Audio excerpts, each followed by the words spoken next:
Baik, kembali lagi dengan saya Aditya Chandra Setiawan. Di part kedua pada materi kita sejarah hubungan masyarakat. Ya, bisa kita ketahui sebelumnya bahwa di part yang pertama kita mencoba mengetahui bagaimana sejarah perkembangan dari public relation atau humas itu sendiri. Ya tadi mulai dari bagaimana bangsa Viking dan bangsa Pionika untuk memberikan informasi atau berkomunikasi secara simbolis ya dan kerajaan-kerajaan di saat itu ya melalui beberapa media, bisa melalui sarana yang mereka miliki seperti kapal, kemudian pedang yang mereka miliki atau alat-alat peperangan yang mereka miliki, bahkan kuda yang mereka tunggangi pun bisa memberikan suatu identitas tersendiri yang kemudian berkembang ya, bertransformasi. Fungsi humas atau bisa dikatakan peran humas itu bertransformasi menjadi suatu layanan atau jasa tadi. Pada era menjelang 1800-an, yaitu di munculnya revolusi industri itu khususnya di Eropa itu. Kemudian juga berkembang secara pesat ya, eh, dimanfaatkan, humas itu dimanfaatkan juga oleh pemimpin-pemimpin dunia untuk menjalankan suatu tujuan-tujuan tertentu. Nah, jadi di sini humas memang bisa dikatakan adalah bagian dari strategi, ya, alat untuk menjalankan suatu strategi. Baik itu kalau kita pandang dari sisi pemerintahan tadi ya, untuk bagaimana menjaring kepercayaan masyarakat atau dukungan masyarakat. Kalau zaman sekarang bisa kita ketahui seperti adanya kampanye gitu ya, itu kan juga bagian dari humas sebetulnya. Ada juga yang dimanfaatkan seorang pebisnis ya untuk bagaimana membela diri tadi ya, kalau di tahun 1900-an tadi ya, di menjelang Perang Dunia Pertama itu untuk membela diri dari kritikan ya, dari kritikan pihak-pihak luar yang tentu saja di situ bisa juga adalah kompetitor dari perusahaan tersebut, juga memang dari masyarakat. Banyak hal yang atau banyak faktor yang mereka jadikan dasar opini mereka ketika menilai suatu perusahaan tertentu. Jadi bisa dikatakan one way persuasive communication itu sendiri atau komunikasi persuasif satu arah.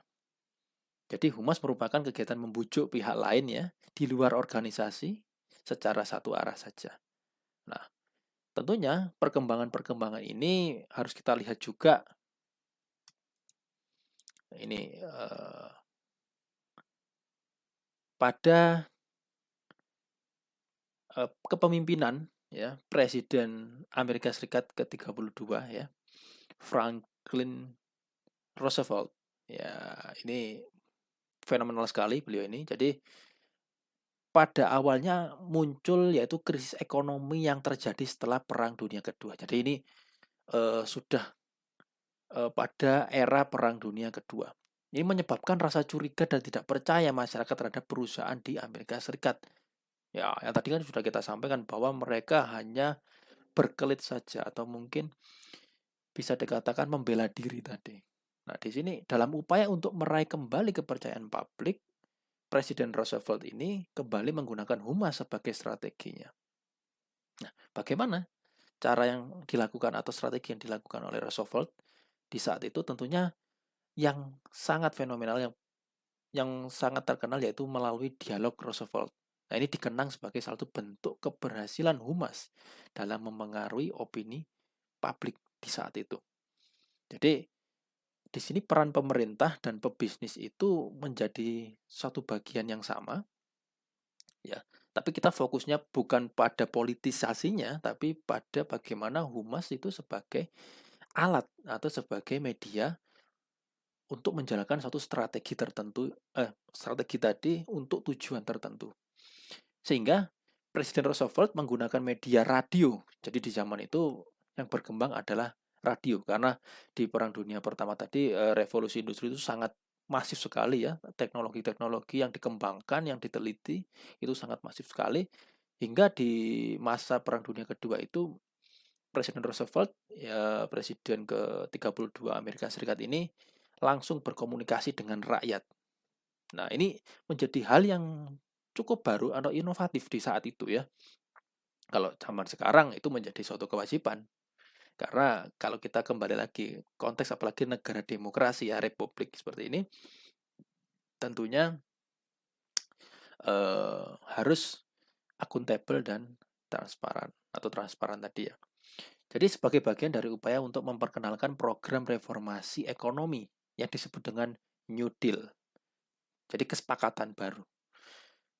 Ini upaya yang disampaikan oleh Roosevelt untuk mendapat dukungan dari masyarakat.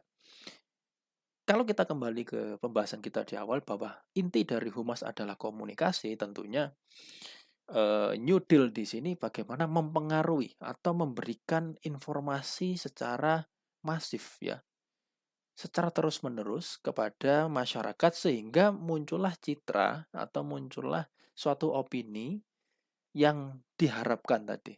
Yang tentunya diharapkan adalah positif, adanya kepercayaan publik tadi, kembalinya kepercayaan publik terhadap perusahaan-perusahaan yang ada di Amerika. Yang awalnya tadi perusahaannya bermonopoli saja, yang hanya mementingkan kepentingan perusahaan, tapi di sini humas juga berperan bagaimana menyampaikan informasi bahwa perusahaan tidak hanya berfokus pada bagaimana produk itu dibuat dan juga kesejahteraan dari perusahaan itu sendiri, melainkan memikirkan bagaimana kondisi lingkungan ya dari perusahaan itu juga. Tentunya masyarakat-masyarakat yang terdampak dari lingkungan perusahaan itu sendiri. Sehingga kembali ke bagaimana strategi Roosevelt ini, tentunya dengan media radio ya ini di saat itu dirasa cukup efektif untuk berkomunikasi dengan rakyat, sehingga di waktu itu sangat banyak sekali atau banyak sekali masyarakat yang akhirnya memutar arah istilahnya gitu ya,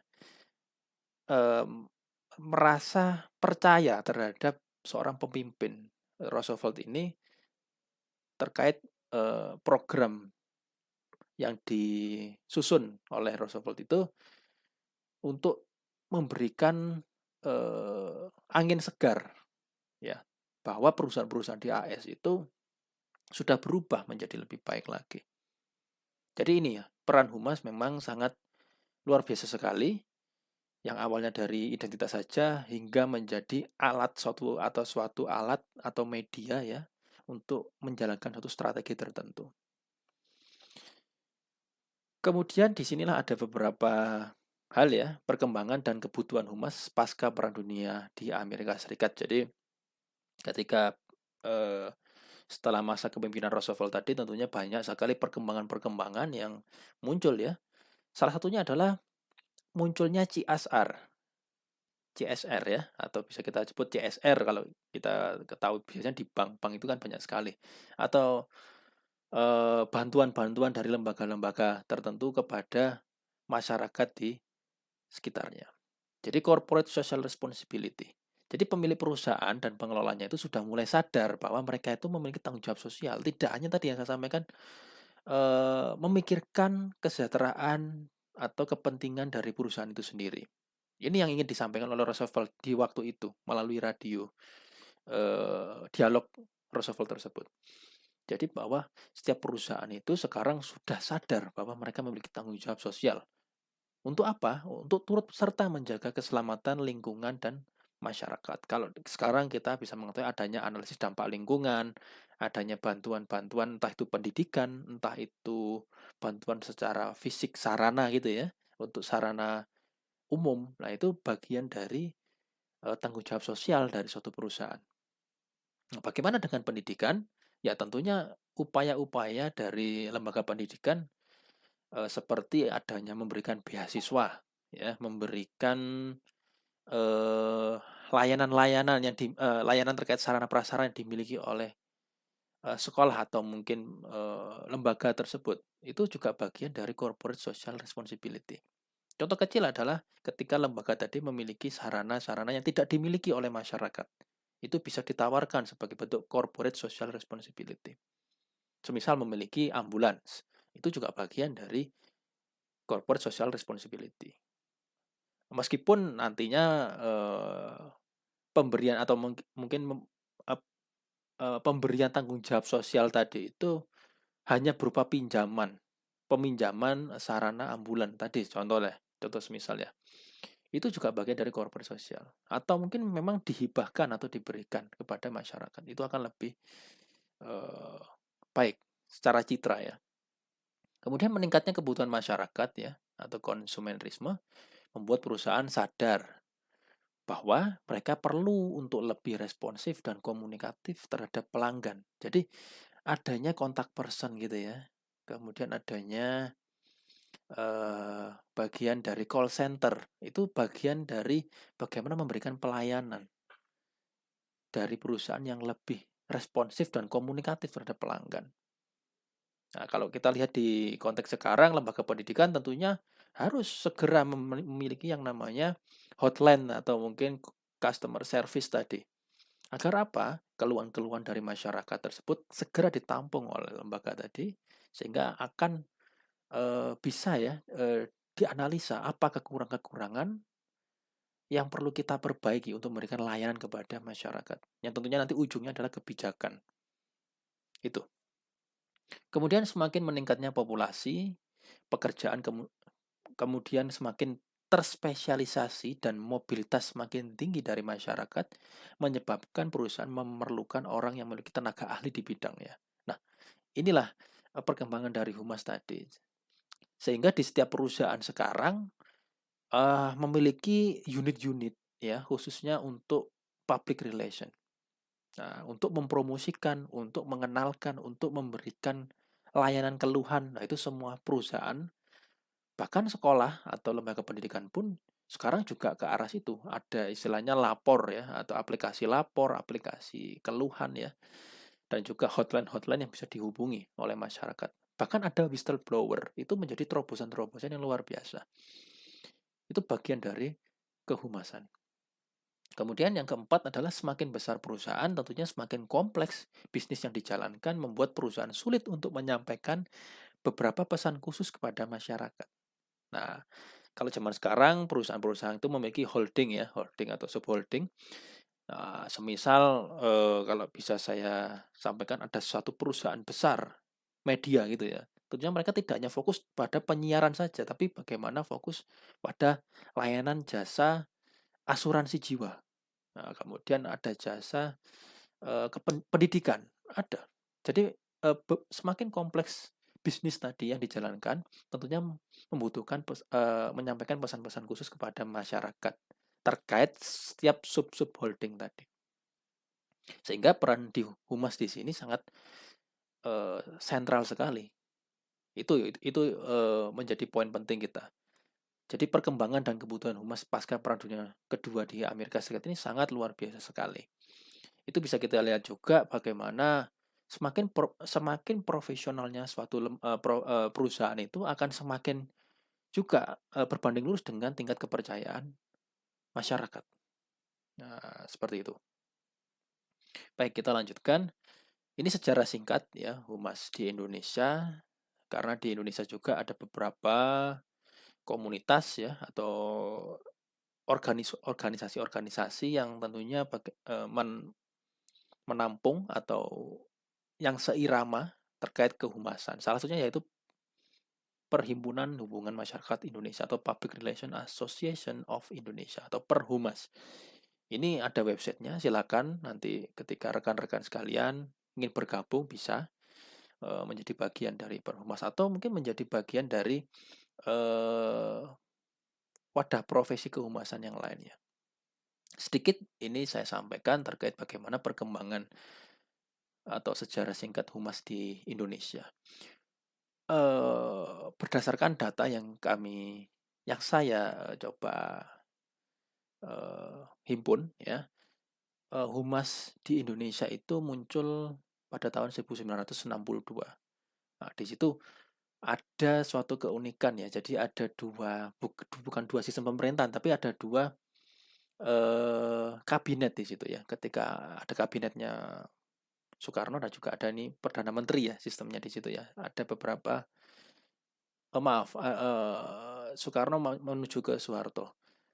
Itu ada PM Juanda. Dalam kabinet karya, jadi para ahli dan non parpol atau kalau sekarang zaman demokrasi sekarang ya, reformasi sekarang ada yang pihak profesional itu. Tapi kalau di sekarang kan sudah digabung dengan pihak-pihak dari parpol atau dari politisi. Nah, di waktu itu dipisahkan antara para ahli atau non parpol itu dengan yang politisi atau parpol. Ini menginstruksikan agar setiap instansi pemerintah harus membentuk divisi humas.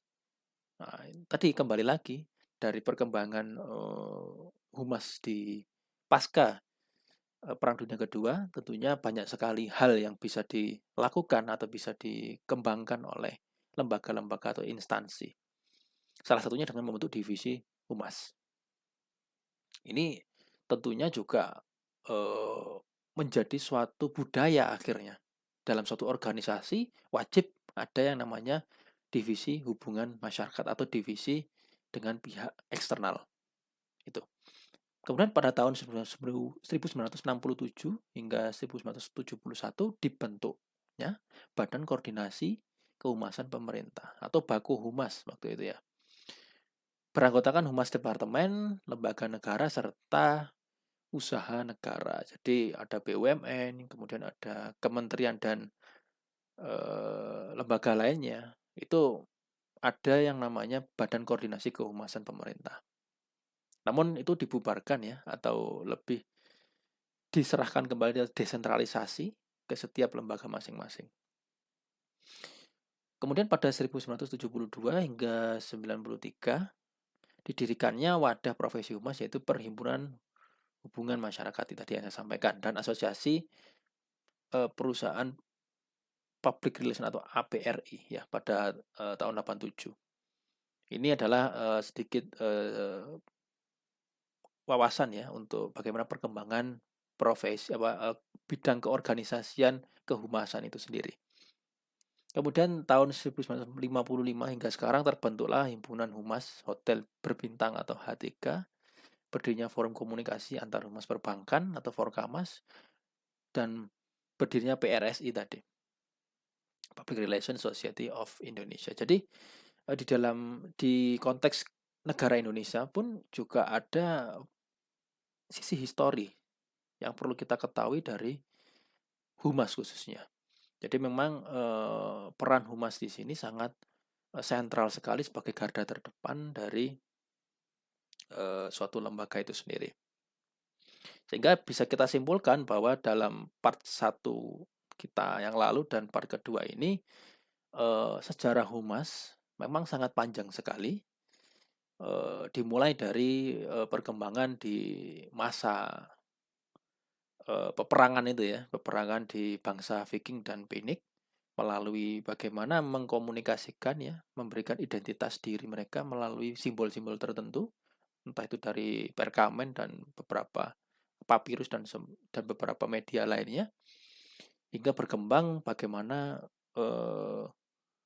melalui sarana yang ada seperti tadi kapal, kemudian pedang ya, kemudian jubah perang, bendera dan beberapa sarana yang dimiliki oleh bangsa di waktu itu. Kemudian bertransformasi juga di menjelang ya, menjelang menjelang 1800-an tadi, tahun 1800-an itu juga berkembang di era revolusi industri bahwa humas itu sudah menjadi suatu layanan jasa yang mana membantu perusahaan-perusahaan di saat itu untuk mengembalikan citranya yang mana sebelum adanya agen pers tersebut perusahaan merasa kesulitan karena publik mempersepsikan negatif ya terkait bagaimana kinerja dari perusahaan-perusahaan di kala itu yang lebih banyak memonopoli, hanya mementingkan kesejahteraan mereka sendiri tanpa memperhitungkan atau memperhatikan kondisi lingkungan sekitar masyarakatnya. Kemudian juga berkembang pada Perang Dunia Pertama ya, melalui Woodrow tadi menggunakan panitia Krill itu untuk bagaimana menyusun strategi ketika Perang Dunia Pertama. Kemudian di Perang Dunia Kedua dimanfaatkan lagi media humas ini sebagai alat atau salah satu alat ya, media maksud saya, media untuk bagaimana menjaring aspirasi dan juga menyampaikan informasi kepada masyarakat yang tujuannya apa? Meningkatkan atau mengembalikan kepercayaan masyarakat sehingga opini yang ada di masyarakat itu menjadi positif terkait pemerintahan dan juga perusahaan-perusahaan di saat itu oleh Roosevelt melalui dialog Roosevelt tersebut. Nah, kemudian pada pasca Perang Dunia Kedua banyak sekali perkembangan seperti munculnya CSR, munculnya adanya hotline, kontak person itu ya, bahwa masyarakat itu membutuhkan informasi lebih dari suatu lembaga itu sendiri. Jadi dituntut untuk lebih responsif. Kemudian dengan berkembangnya suatu bisnis tadi atau lembaga tadi, sangat dibutuhkan yang namanya humas di setiap lini subholdingnya tadi. Oleh karena itu, di sini bisa dikatakan peran dari humas ini sangat sentral sekali hingga saat ini. Apalagi dengan kondisi media sosial yang berkembang sekarang, tentunya menjadi poin penting bagi kita semua untuk bagaimana mempertimbangkan peran humas di masa atau di era digital seperti ini. Oke, mungkin itu paparan dari saya terkait bagaimana sejarah humas atau public relation secara umum ya, mulai dari tadi yang saya sampaikan. Jadi semoga ini menjadi wawasan bagi kita semua terkait sejarah humas. Jika ada pertanyaan, silakan nanti bisa diberikan melalui kolom komentar atau bisa kita berdiskusi melalui nomor WhatsApp dan juga bisa Anda lihat di Instagram saya atau melalui email saya. Mungkin itu yang bisa saya sampaikan sebagai bagian dari mata kuliah manajemen hubungan masyarakat khususnya di lembaga pendidikan. Ini menjadi poin penting bagi kita untuk mengetahui seberapa jauh perkembangan manajemen humas atau kehumasan public relation di dunia. Sekian dari saya ucapkan terima kasih. Saya akhiri, wassalamualaikum warahmatullahi wabarakatuh.